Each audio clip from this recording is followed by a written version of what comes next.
এখন যাচ্ছে ডিউটি, আর জলের ড্রামের জল শেষ হয়ে গেছে। তো এখন রাখতে যাবো অফিসের সামনে, কারণ আজকে জল আনতে যাবে হয়তো। আর শরীরটা খুব খারাপ, গলার আওয়াজ শুনে বুঝতে পারছি আমার ঠান্ডা লাগছে না, নাক দিয়ে খুব জল পড়ছে, চোখ মুখ জ্বলছে, তারপরে গলার মধ্যে খুব জ্বালা পোড়া হচ্ছে। এখন জানি না, হঠাৎ জ্বর জ্বর ভাব। ওষুধটা খেতে মনেও নেই রাতের বেলা আমার। আরও দেখতে পাচ্ছি মেঘলা আকাশ, চাঁদ পুরো ঢেকে গেছে। তো এখন তো ডিউটি যেতেই হবে, কারণ দুজন আছি আমরা। তো দেখি ডিউটি শেষ করে তাড়াতাড়ি চলে আসতে পারি কি না। না তো এমনি কাজ থাকে না, 5টার মধ্যে শেষ হয়ে যায়। এখন 3টে বাজে, 2 ঘন্টা শেষ করে নিতে পারবো কাজ।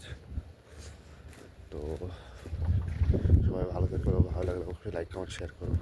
বাই।